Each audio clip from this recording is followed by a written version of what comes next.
Hello everyone, welcome to They're Not Cousins, a 90s anime podcast by three ladies who love anime but are bad at watching it.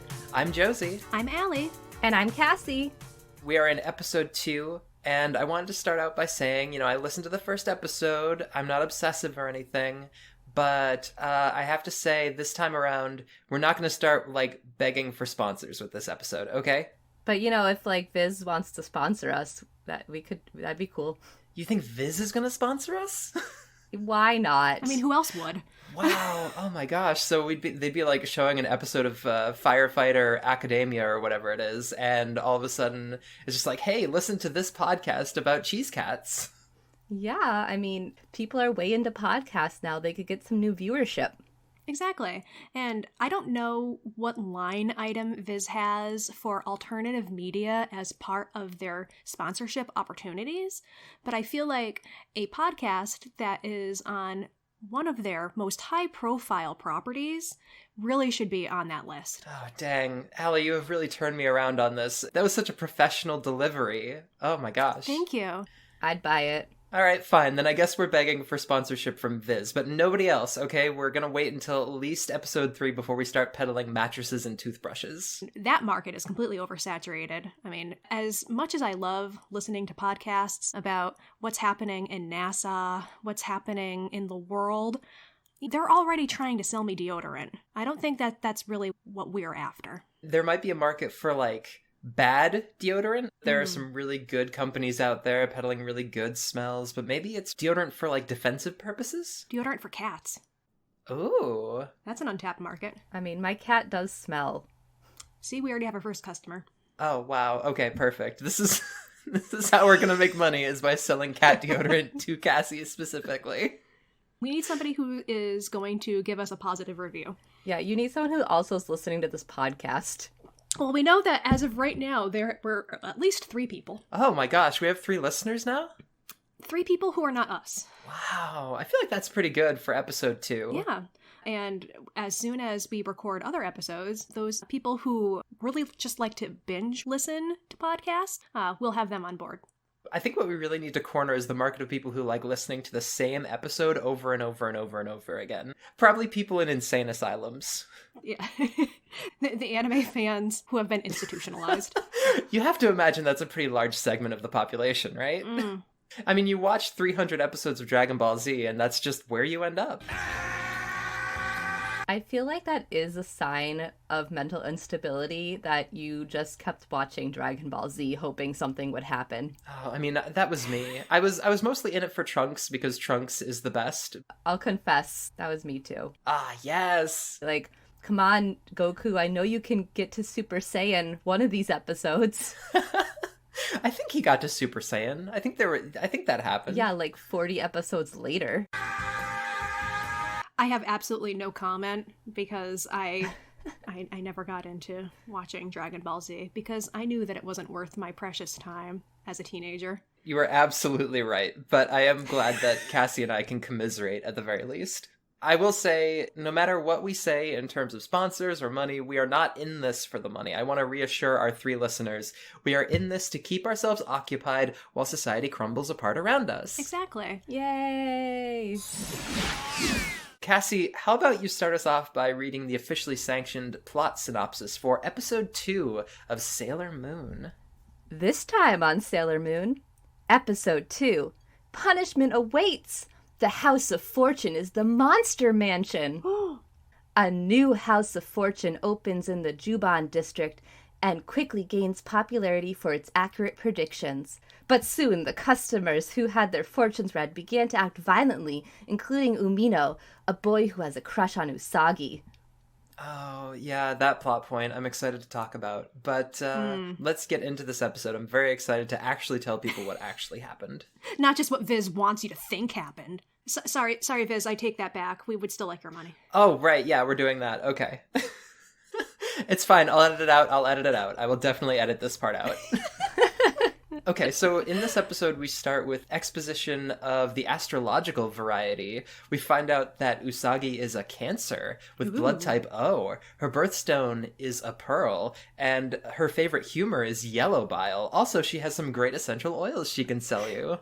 They'll definitely cure your anxiety and your eczema. Yeah, absolutely. All she has to do is sell her product to 3 other people, and then they sell their product to 10 other people, and then Usagi will have 1,000,000 yen. And ignore the fact that all of the product is hanging out in their very, very small Japanese garage. It's going to move one day. Just give it time. And to Cassie's point, it definitely will cure your eczema, and that is something we know Umino has.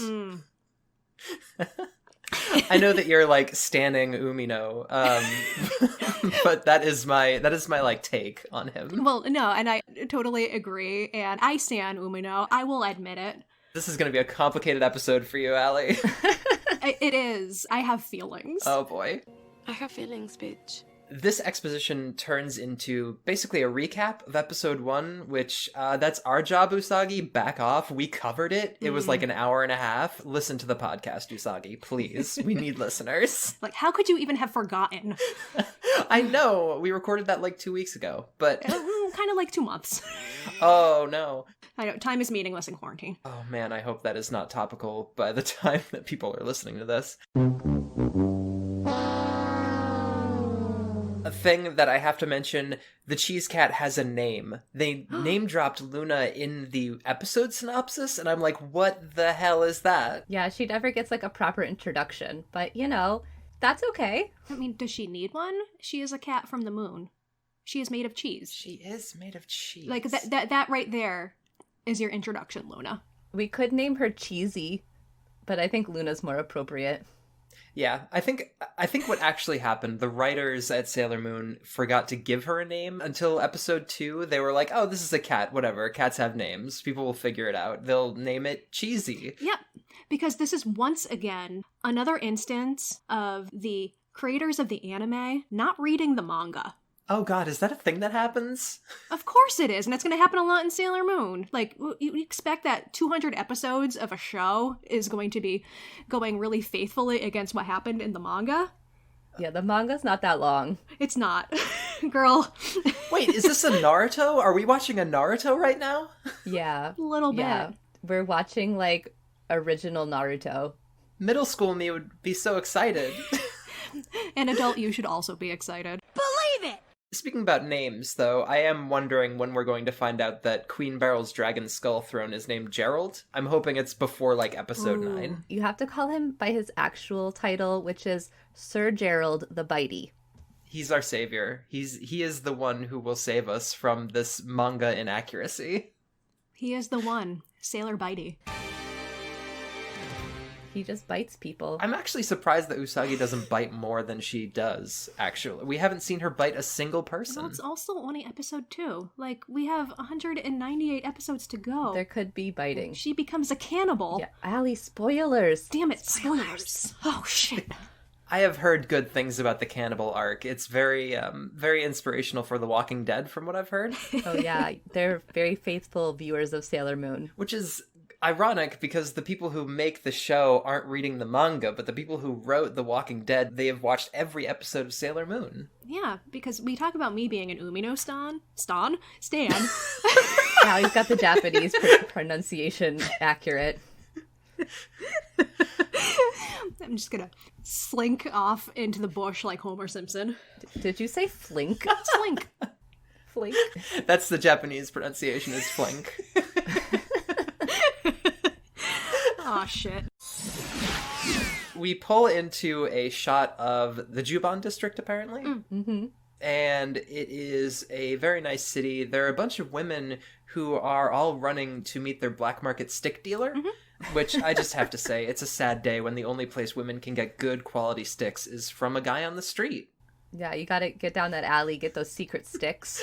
Yeah, I mean, I could be asking Cassie right now what those sticks are, but I think I like the idea of them being illicit sticks instead. They're just like fortune-telling things. Usually there's stuff written on them, and they pull out a stick and it tells your fortune. Okay, and then you get high, or is that like... Yeah, then you smoke the stick, And that's how you get your fortune? Oh, it says good fortune. You better smoke it so you can inhale your good fortune. Exactly. And then, just like ayahuasca, Oh my god! you have a vision. We were somewhere around Barstow, on the edge of the desert, when the drugs began to take hold. Sorry, Allie, I know that you are so knowledgeable about everything. I did not expect this to be one of your categories of expertise. Oh, well, as a librarian, it's important for me to be a generalist. Yeah, you have to smoke the books. Exactly. Otherwise, how are you going to get the knowledge? That's how you learn. You burn the knowledge and inhale it, and that's how you learn. Yeah, exactly. That's what these people want from the stick guy, and that's why he has a line going all the way down the street. In that line, we also see Jadeite, who is rocking the sparkly ruby earring of evil and the unflattering trench coat of cruelty. And the green sclera of sexy. He's so incognito. Like, I don't know that anyone would ever notice him on the street in that getup. Not at all. Yeah. Everyone else is wearing like a light jacket, and he's like hat, coat, mittens, gloves, scarf. He's ready to go sledding. But yeah, he has an internal villain monologue, which is more of an internal villain sentence fragment. Foolish humans. I do love when he touches his glasses and they gleam, and it goes like Oh yeah. It's the Ikari Gendo school of being the most shitty villain possible. Yes. Oh no. Does Jadeite have a son? He probably does, and the son will not get in the fucking robot. I would get in the robot. I think we all would. That's a Neon Genesis Evangelion joke for anybody out there who has no idea what just happened. The super obscure anime Neon Genesis Evangelion. Neon Genesis Evangelion. Wow. We get a shot of Queen Beryl sitting on her throne, and we get another check-in with the worst support group ever. No. Did they find the Dragon Balls? No. They're doing really great, guys. Really, really great. We're gonna top off everyone's coffee, do some lackluster self-affirmations. It's gonna be a good meeting. No. Oh. Did I just get fired from the call? Yeah, you did. No. You did. We have a very strict rule about when we say no. Beryl tells him to go get her some human energy while she finishes building a rock in her very evil Animal Crossing town. You know, Halloween is coming up. She's got to make it look nice. As I'm sure you've heard, the legendary silver crystal has not been found. So I want energy to be harvested from humans instead. Before Jadeite can say anything, we are back at Usagi's house. You guys remember Usagi in the Chinese Zodiac? She's a rabbit and her thetan levels are off the charts. Oh. Oh, crap. Oh. Guys, we're not doing the cult meeting this week. That's next Shit. week. All right, well, I guess we remember Usagi. Okay, great. Then you probably also remember how she is late for school. Again. Always. I wanna be with you. One of these days we will get her an alarm clock that works. Her alarm clock works. Luna even like smacked her on the head to wake her up, just like my cat does. Yeah, I was gonna say, she's got everything working for her. She has a cool, weird chicken alarm clock. She has a magical cheese cat who is laying on her face in order to wake her up. She has everything going for her, and she still can't wake up. It's already past 8? Why didn't you wake me up earlier, Luna? Now I'm totally late for school! Usagi gets up, runs off to school, and it is really good for me to see that the Yu Yu Hakusho crossover is continuing as Kurama takes roll call. And Usagi goes in under enemy lines. Yeah, she's like, oh no, gotta avoid fire from U-boats. She definitely is. But then the teacher can literally see her as she is crawling down the middle of the classroom. You know, she didn't go to spy school, okay? She doesn't understand how to be sneaky. Yeah, that comes later in life. She doesn't have zombie training. She doesn't have Vietnam War training. She is not ready for any of this. No, in season 3, she joins the army. Whoa. Is that before or after the cannibal arc? During. Oh, that makes sense. I should have guessed that. Training doesn't go well. Spoilers, Cass. Good God. Hey, no spoilers or I delete your email. We've gone over this.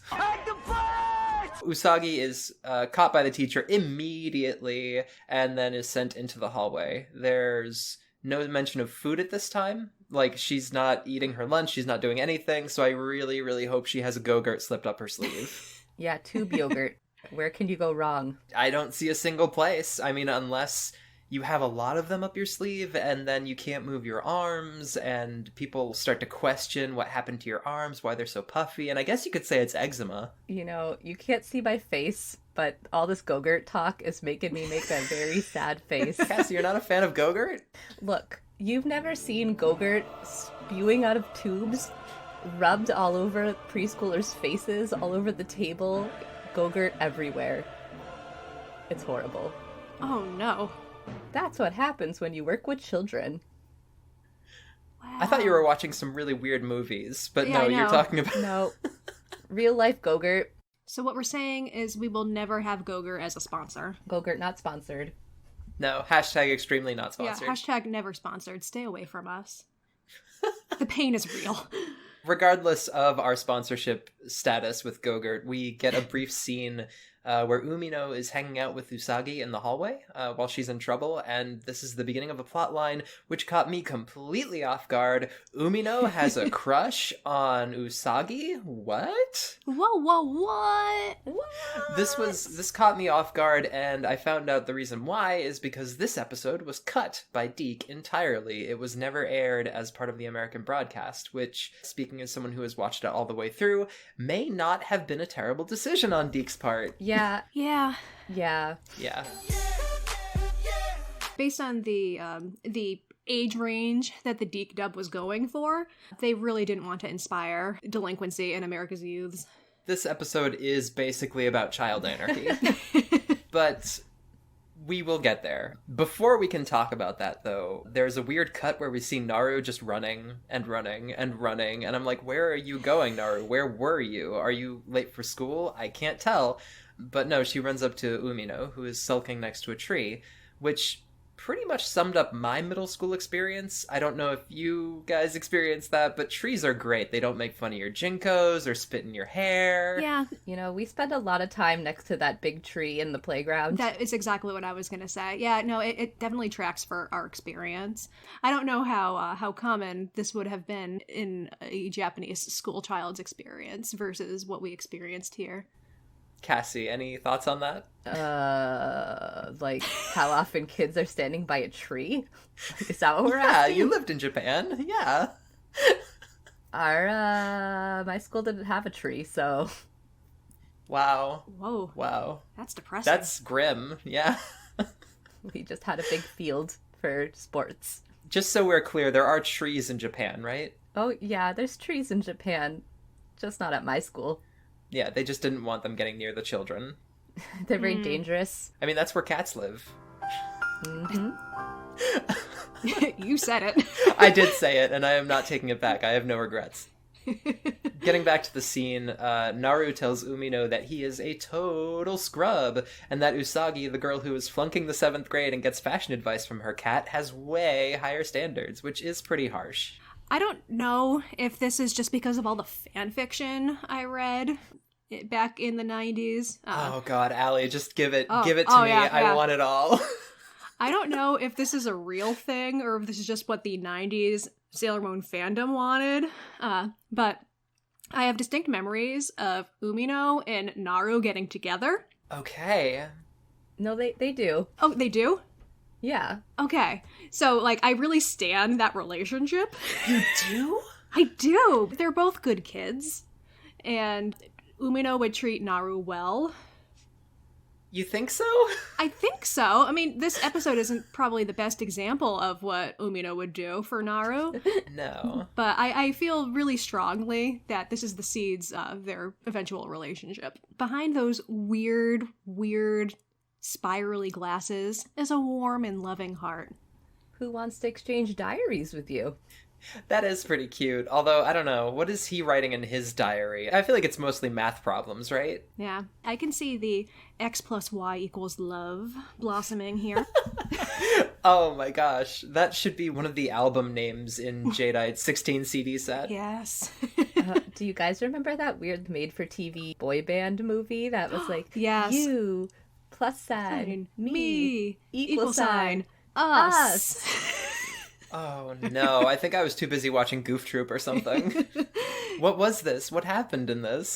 They tried to make a boy band. I think they succeeded at the end, but one of their songs was like, I know my calculus. It says you plus me equals equals us. Because I know my calculus. But yeah, it was like an MTV movie. Oh my gosh, amazing. And so that is now Naru's theme, is you plus me equals us. It's not even romantic, it's just like grammar. Yeah. It's like he understands pronouns. Yeah, he understands pronouns and 90s boy band music. He has a very particular set of skills. Naru at this point tells Umino to go ask a fortune teller how best to capture her best friend's heart, which, Cass, I wanted to check in. This has to be a Japan custom thing, right? I feel like I've seen the trope of consulting fortune tellers about matters of the heart in every 90s anime I've watched more than 2 episodes of. I obviously don't have very much experience with fortune tellers in Japan. It's not something I was like, hey guys, you know where there's a fortune teller? But I think there's a subset of people in Japan, just like there's a subset of people here that gotta go to the fortune teller and see what they say. We do have that trope, I suppose, of the middle class or upper class white lady who won't do anything unless she consults a psychic. Yeah. Yep.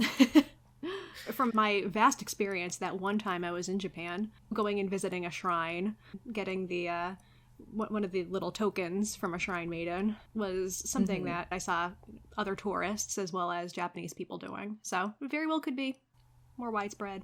In Japan, generally what you do is on New Year's, when you go to get your fortune for the new year, people go like at midnight for the first visit of the year. There's different things like you can pull a stick, maybe you get a piece of paper. There's some sort of thing that happens where you get your fortune for the year.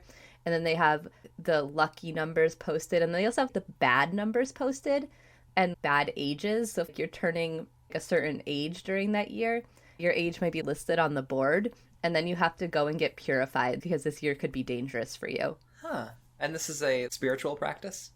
It's a custom that a lot of people do. I don't know their personal beliefs. Okay. But I think it's part tradition and part belief. Yeah. But it's good to know that they could pull a special stick. That's really what we needed to nail down for this episode. Yeah, it's all about the sticks. Yeah. Yeah. Going back to the scene, Umino apparently invented a handheld Tamagotchi game thing that would tell him whether or not he would be a good match with Usagi. I think he's confused and he just made a dating game. It says that Usagi and I are supposed to get married and live happily ever after. But as we all know, algorithms are biased. And if Umino was the person actually programming this thing, then yeah, of course he's going to get Usagi in the end. It's just science. I mean, it's also like making a sim of yourself and a sim of your crush and then acting upon what they do because it worked in the game, which sounds like a good idea when you're in middle school, but it turns out people don't actually like it when you florp a Magoozy. Oh, God. Dag. Yeah, and then you ask them to woohoo, and they're like, who the fuck are you? Get out of my house. How did you get in? They're like, that gra is Fretishay. Also, my stove is on fire. Please leave. You like trying to talk to them and the house is burning down. And there's no phone in the house, so you can't call the fire department. And there's so many babies, and they're all in the pool. And there's no ladder.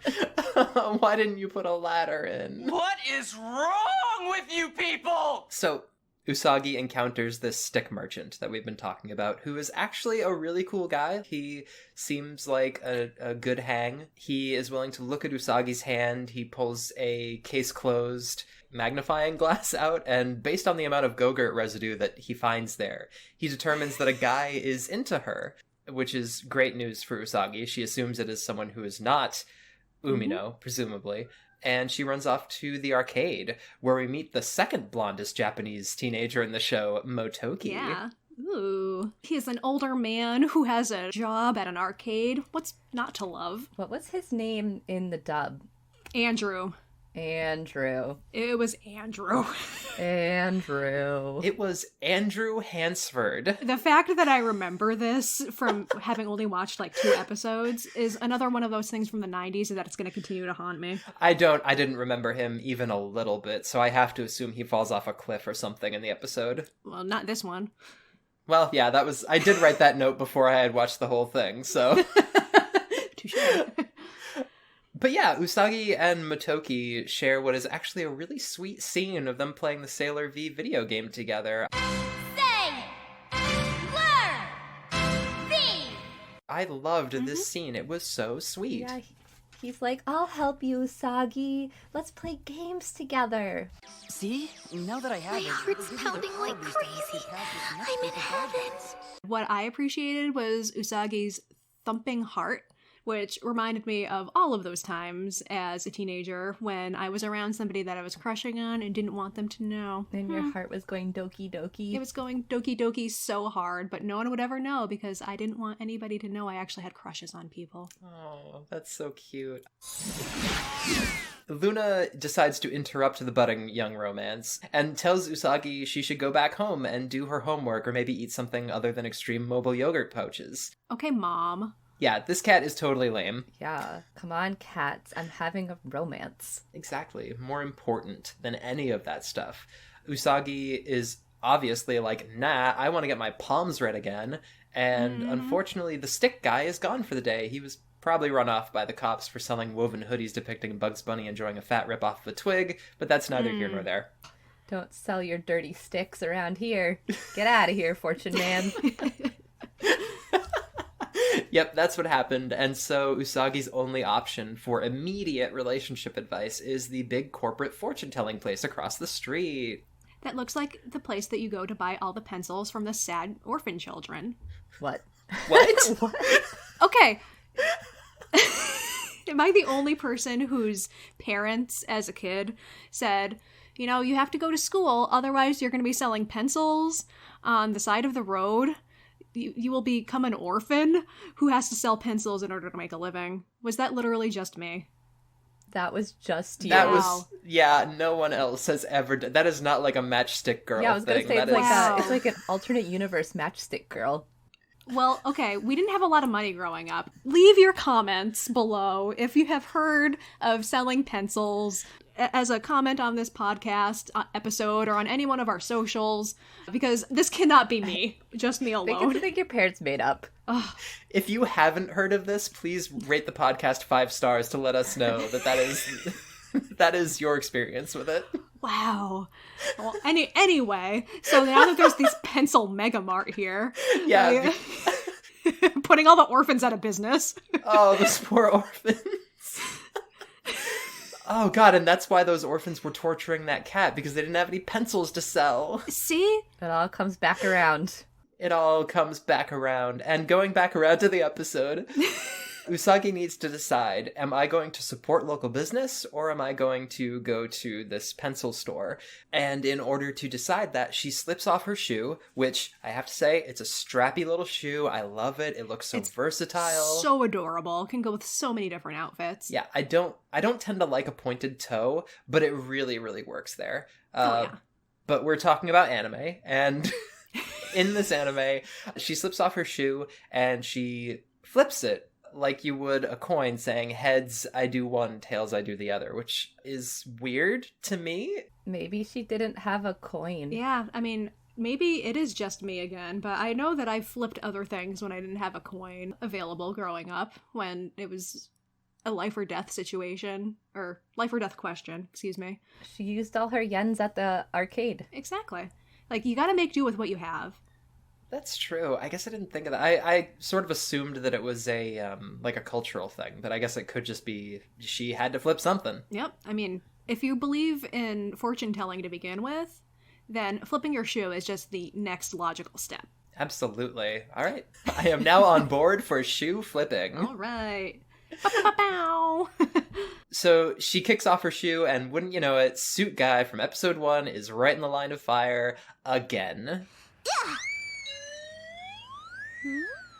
Oh, that really hurt. And as always, he gives Usagi some really dumb, really condescending words of advice. Who throws a shoe?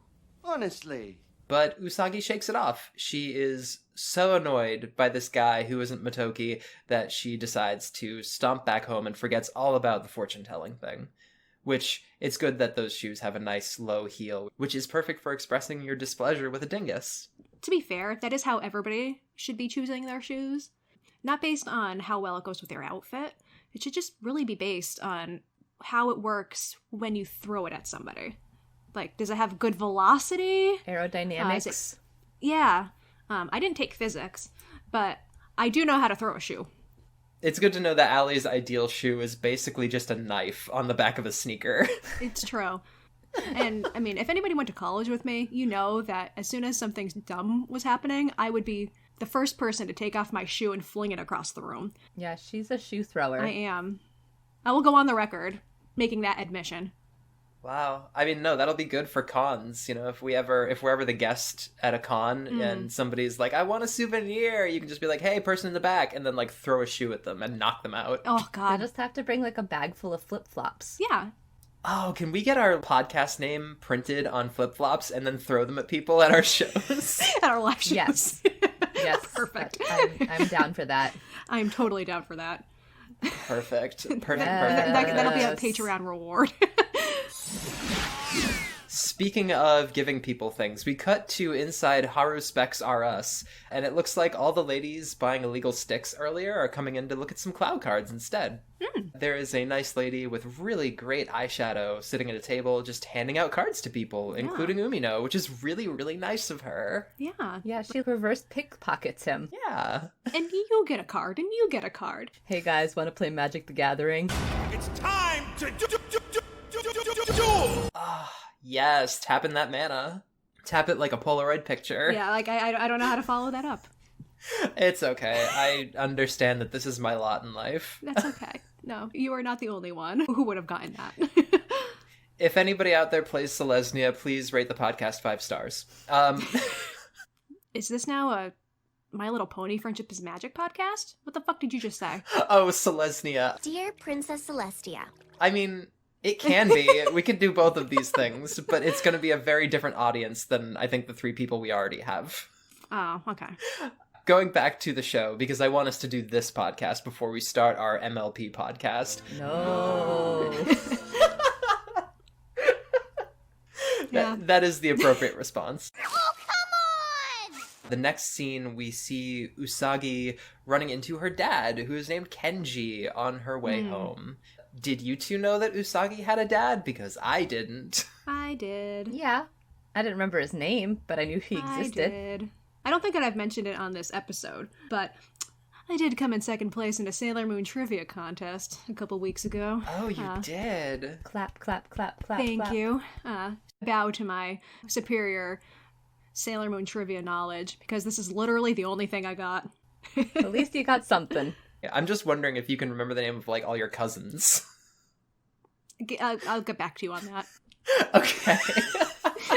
I'm just saying, you can't have all this knowledge without giving something up, right? Yup. That is alchemy's first law of equivalent exchange. Speaking of family, I am really starting to doubt that Usagi is actually an anime protagonist because she has all these alive parents that she's got running around. Like, what is that? Yeah, how can she have a tragic backstory if all her parents are alive? This is now They're Not Cousins Parent Cast, where we're doing a deep dive on who has parents. Who's got them? Who wants them? Yeah, because I don't remember any of the other characters' parents. Although, I do remember Ami's mom, but we haven't gotten there yet. I was going to say Ami's mom shows up later. Yeah. I remember Ray's, like, grandmother or something. But... Grandfather. Okay. Yeah. Okay, good. Well, anyway. That's, again, a different podcast. That is podcast number 5. Right. So Kenji and Usagi have a brief conversation where Dad acknowledges the work that his wife does and offers to help her out. Well, Mom does take care of everything around the house. This is the least I can do. Which is some seriously great dad material here. I love all the people that we're being introduced to. I already forgot the blonde dude's name, Matoki and Kenji. I really love these dudes. They have gentle hearts. Yeah, and I feel like Usagi having parents really just goes to show that she is a normal, everyday teenage girl. If she had a tragic backstory, would she be nearly as relatable? Oh no, she wouldn't be as likable either, I don't think. Now, this is some behind-the-scenes information that I half remember. so correct me when I get it wrong, but originally the protagonist of Sailor Moon was supposed to be Sailor Venus, who's the more superhero-y one, but she wasn't as interesting because Usagi actually has flaws. Well, what happened is that Sailor V was created first as a manga, and that manga didn't make it through. I guess I won't go into the whole details of the manga industry, but basically it wasn't popular enough to continue. And so then the mangaka goes on to create Sailor Moon and includes Sailor V in Sailor Moon. Right. But yeah, Sailor V wasn't popular enough, so they're like, maybe if we add more girls. Yeah, which, you know what, that's always a good plan. I say we should do that to everything. Add more girls. It's not good, add more girls. Just keep adding them until it turns good. Yep. All right, 90s anime, you're on blast for this. Add more girls. Now, I'm looking at you, Dragon Ball Z. So we're switching to a different scene now because Kenji and Usagi decide to go home. The next scene, Naru and Usagi are at school, and Naru is telling Usagi about Umino's crush on her. Has Umino said anything to you yet? What do you mean? About what? That he likes you. Like, likes you? Umino shows up in this situation, and he has pulled a Stefan Urkel, if anyone else knows what that means. Yep. He's wearing a powder blue suit and I guess eating bread as a sign of disobedience because carbo loading is extremely rebellious. Yeah, I love how he just pulls the bread out of his bag and is like, ha, take that, I'm eating bread. I could choose to answer your question like a normal human being, or I could just eat some bread. Take that. It's a really stupid looking bread too. It looks like the really crappy bread you get with the school lunch. I was gonna say it looks like a small French loaf. Yeah, a lot of the school lunches come with this little loaf of bread, and it's not like a baguette. It's not like crispy on the outside. It's basically like a slightly better hot dog roll, as in better that it has like slightly more flavor, but it's still kind of just like a hot dog roll.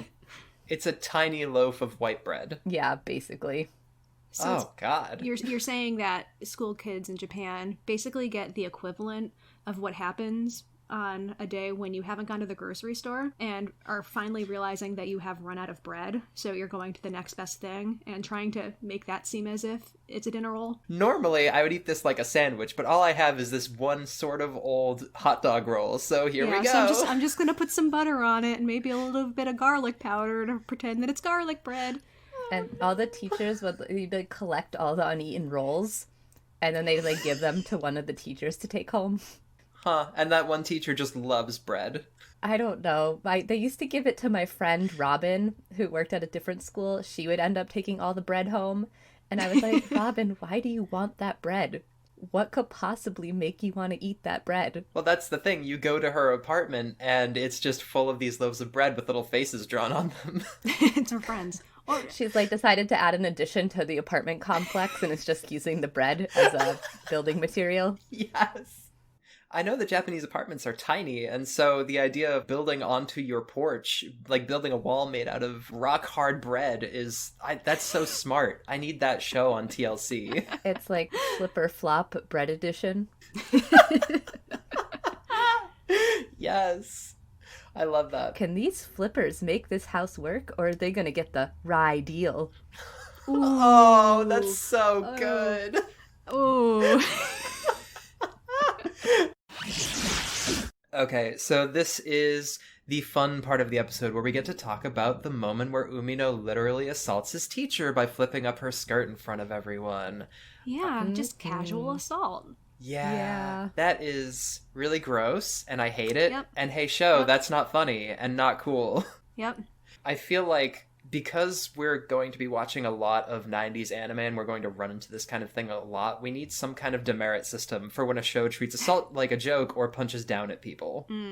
I don't know what we want to call it, so for now I'm calling it demerits, because that's what they are, and guess what? Strike one, Sailor Moon. You're on watch. We'll keep track. Yeah, we're gonna keep track. Sailor Moon, one demerit for making assault into a joke. Not cool at all. Mm-hmm. Moving on from that, the Clow card in Umino's coat flashes when he does this, as it does in the coat of another kid who later trips the teacher and acts like a total piece of shit. What are you doing, Yuji? I think you'd better learn to walk and talk more quietly in class. So yeah, I guess this episode is just really taking some digs at Cardcaptor Sakura, which is too bad because that show is cute and I hope we cover it someday. I'd be more than happy to. Did it exist yet? It's a 90s anime for sure. Yeah, I just don't know the time frame of like when Sailor Moon was being produced as to Cardcaptor Sakura. Yeah, So I looked it up real quick, and apparently Cardcaptor Sakura ran from 1998 to 1999, which is surprisingly late. So I guess no, the show that I am suggesting they are taking digs at did not exist, but it is a 90s anime, so we can review it someday. Yay. Yeah, and that's a show that I actually have not watched. Ooh. Perfect. Yeah, because I know that I've watched it, and you have too, Josie, yes? I watched it kind of the way that I watched Sailor Moon growing up, where I'd see like the occasional episode and enjoyed it, but I did start recently rewatching it on Netflix, and I've been enjoying it. It's very cute and sweet and fun, so yeah. I watched it through a couple years back, so I'd be more than happy to actually give it another go. Very, very cool. All right, well, getting back to Sailor Moon, yeah, the cloud cards are glowing, the boys are being just absolute jerks, and Usagi and Naru talk about it outside during a break, at which point they witness a bunch of TCG addicts breaking a window with a baseball, and then a bunch of baseballs. Why are these kids still at school? I feel like if this happened in my middle school, these guys would have been suspended. Yeah, it would have amounted to an armed uprising, and then they would have called in the feds. Right, exactly. I don't know they have the feds in Japan. Oh yeah, I guess that's a long plane ride, huh? I guess they could call in that kid from Case Closed to solve the... There's no real murder. No. We don't need him. Never mind. No, not murder, no. What's like a murder, but begins with B? Birmingham? We see this scene where the kids are causing this violence, and the lady with the nice eyeshadow is standing outside of the school, which is indicative of the fact that she is the one causing all of this. And Jadeite is in a void somewhere behind her, giving us that sweet, sweet evil jazz music. Ah, I love it. Ah, smooth jazz.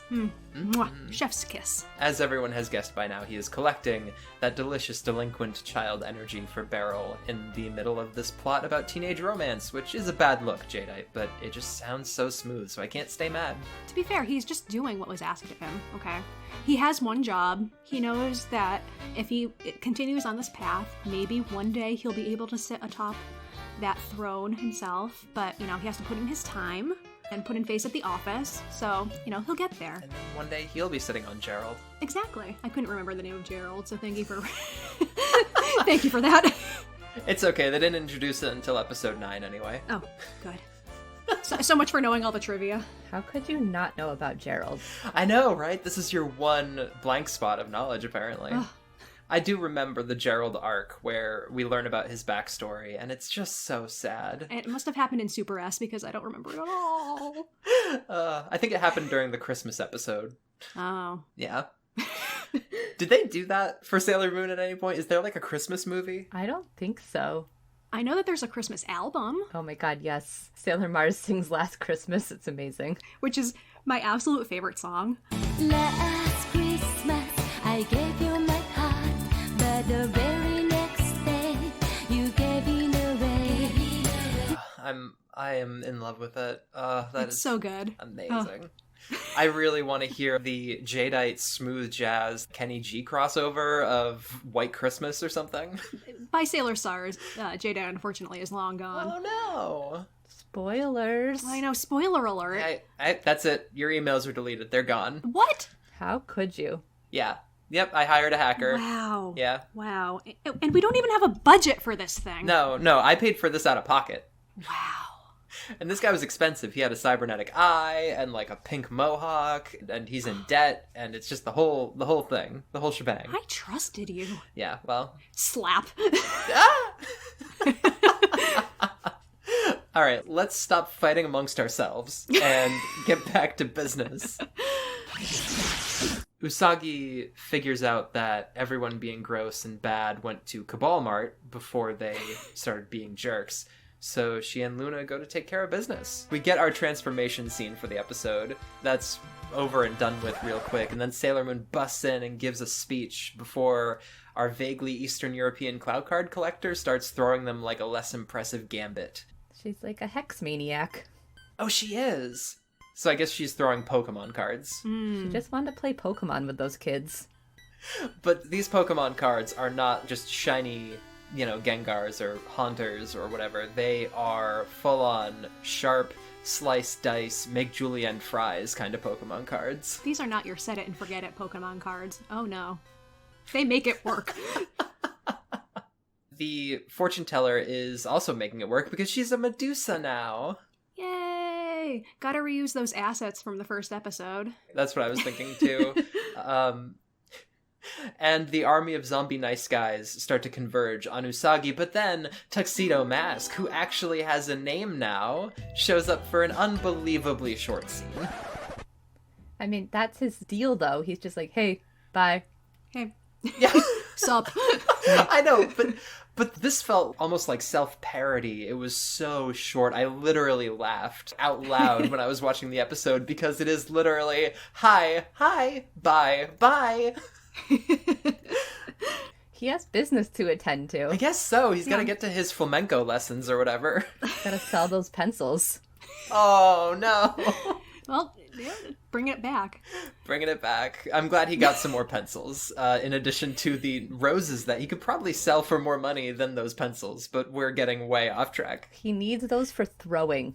Those are throwing roses. Yeah, and you have to corner both sides of the market, because you don't know what's actually going to take off. The rose and pencil market, which is two sides of the same coin. Yep.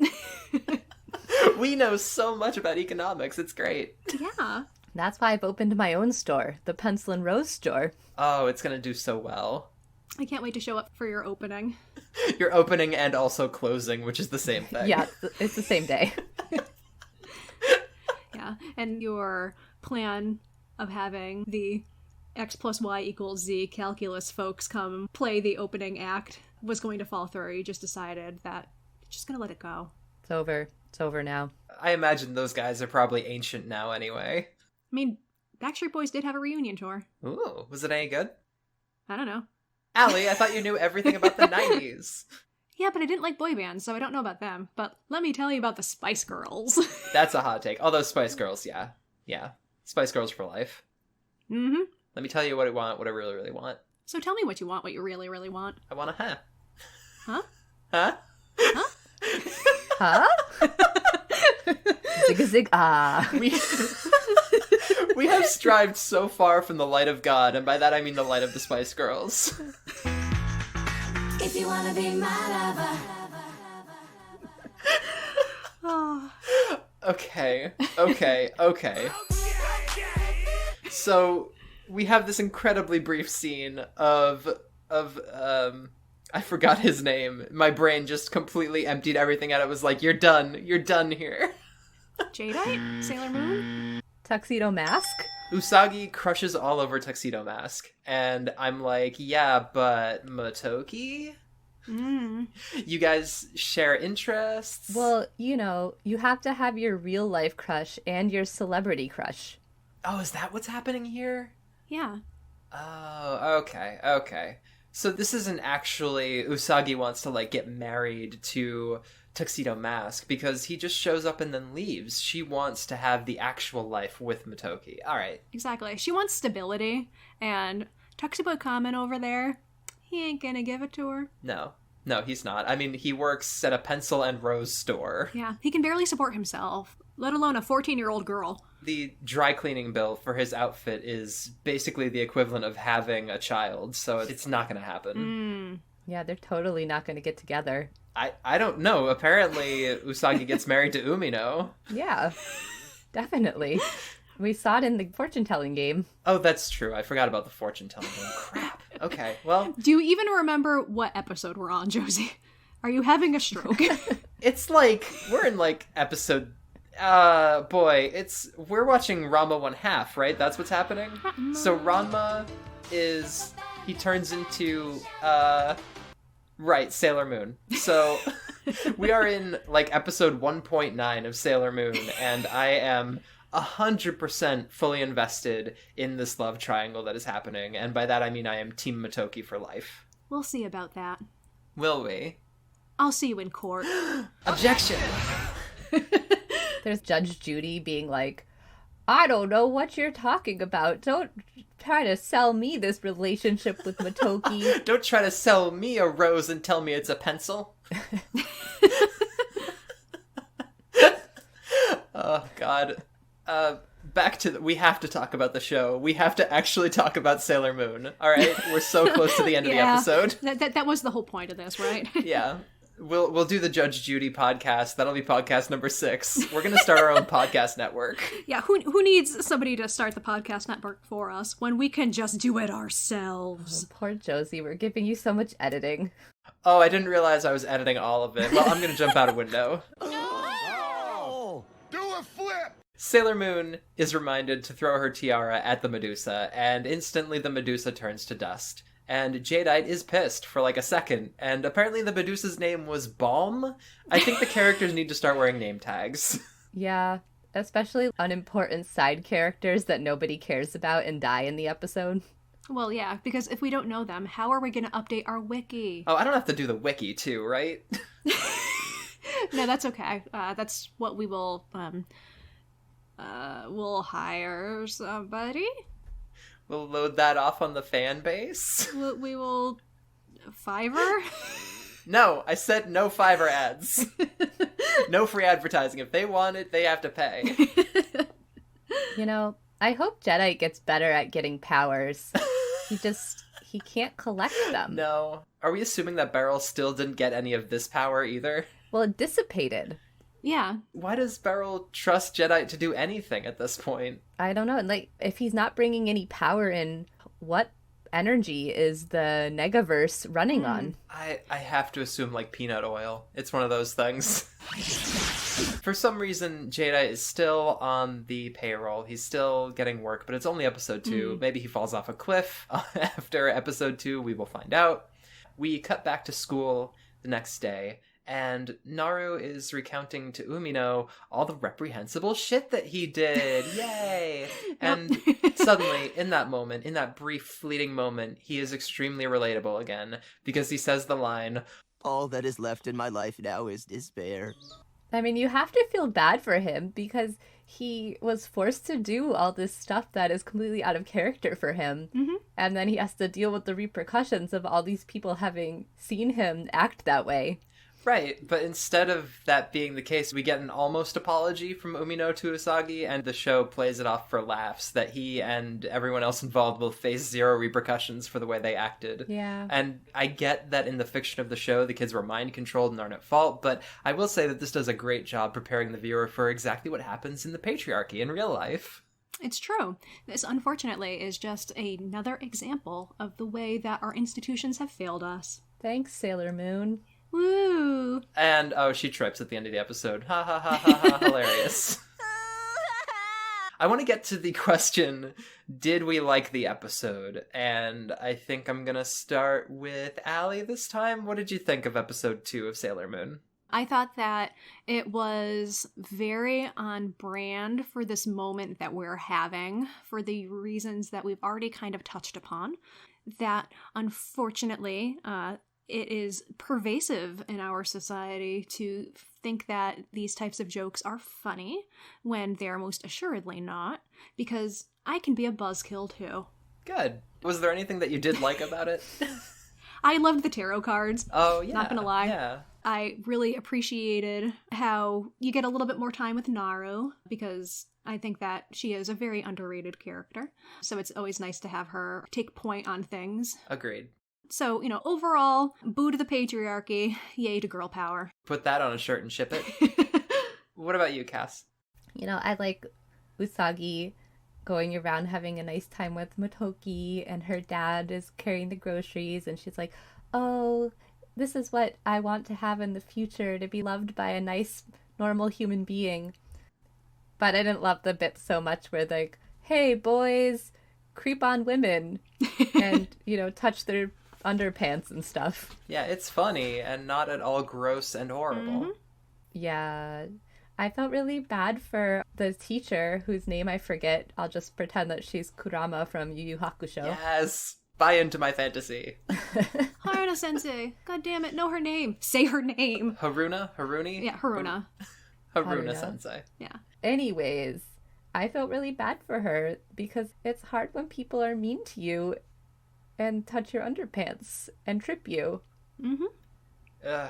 Yeah, I'm gonna pretty much echo what everybody else said. I think the episode was entertaining when it wasn't being gross and awful. Also, the combat scene at the end was so tacked on. It was like a formality, you know? Yeah. It was so fast. It was over so quickly. It was all the same stuff as before. And maybe I don't remember that being the case, but I don't know. I feel like the show changed it up sometimes and had interesting conflicts, and maybe the stakes get higher when there are more characters involved. But well, you have to remember too, the Deke dub cuts out a ton of episodes. Yeah, true. Right. True. It's like Sailor Moon's greatest hits. Yeah, so they took out a lot of repetitive episodes and kept the quote-unquote good ones. Right. I mean, on the upside, I agree with you, Cassie, 100%. I love the scenes with Usagi and Motoki and her dad. I enjoy when the show is showing us what positive masculinity can look like. That's really nice. And I have a new OTP in a show that's 30 years old. So, you know, overall, I think it's an okay episode. It's probably skippable, depending on how much Motoki plays into future plot lines, which I hope is a lot. I hope that they get married, but I get the feeling that's not happening. We have talked about what we think about the episode, and now we're going to get into the podcast segment that is Sailor Moon Says, because we do not, in this version of the show, have an instance of the titular character telling us how we should be living our lives. Wheel of morality, turn, turn, turn. Tell us the lesson that we should learn. Each of us is going to give our lesson that we learned from this episode. So, I will go first, because, as always, this is my segment. Sailor Moon Says! Moral number 1. If you want to impress someone you have a crush on, wait for them outside the establishment where they work. If you meet up with them while they're doing customer service, they have to be nice to you. Otherwise, they could be fired. Are they smiling because they're contractually required to do so, or because they're in love with you? Why not assume the latter? A boy I see all the time likes me? Could it be him? Nothing is more romantic than a gross imbalance of power. Yay. Woo! Sailor Moon Says. And so that is my Sailor Moon Says. What about you, Allie? What did you get out of the episode? Moral number 2. Start reading tarot. If you've been on Instagram or TikTok within the past year, or if you've been alive since the 1960s, you know that's where the money is at. It doesn't matter if you know what the cards are supposed to represent, or if you even know how to read people to bilk them for everything they're worth. You gotta get those big influencer dollars while they're hot. Why have people go to an actual therapist to resolve their problems when they could go to you, who just has a bunch of cards with drawings on them? Exactly. Just look to the stars and you will get better. Stars know. They know everything. Mm-hmm. They're always watching. That was perfect. Thank you, Allie. You're very welcome. What about you, Cass? Well, Sailor Moon says, Moral number 3. if you're looking to get a service, you should never, ever, ever go to a legitimate business. Always try to find the weird, sketchy guy down the back alley, because obviously they know what they're doing way more than a legitimate business, and you'll get a good bargain and probably won't get murdered. Got some rare things on sale, stranger. Yeah, definitely trust the back alley stick guy. He knows. He wasn't giving anybody cloud cards. He just was giving out sticks. As many sticks as you wanted. That's absolutely true. And to children, nonetheless. Yeah, I mean, sticks are for everybody, okay? That might be the best lesson to take away from this episode, is sticks are for everybody. I don't know about you guys, but I need to go and get some sticks myself to help take the edge off of this episode. Yeah. Sounds good. I'm ready for my chicken nuggies. Nugs. Perfect. Allie, would you mind letting all the wonderful people out there know where they can find this and all future episodes of our podcast? Certainly. We will be available on our website at they'renotcousinscast.com. We are also now available on Apple Podcasts, Google Podcasts, Spotify, Pocket Casts, Podbean, Amazon Music, and your favorite alternative player that I haven't put online via RSS. If there's another player that you would like me to have added, go ahead and drop us a line on our socials. Follow us as @NotCousinsCast on Instagram, Twitter, Facebook, and YouTube, because I finally unified all of our handles, so that way it's easier for me to say. Oh, yay. I know, right? You can also just shoot us an email at they'renotcousinscast@gmail.com, and we will get back to you. Great. We'd like to thank Zach Meow, who wrote and produced our theme music. You can find him on iTunes and Spotify. He has a ton of really amazing tracks, so please go check him out. And that is it for our show. We'll be back next time, and I really hope that you'll join us. I'm Josie. I'm Allie. And I'm Cassie. And we may not know everything about Sailor Moon, but we do know they're not cousins. Gotta work on that, guys. Yeah, one of these days. One of these days it'll happen.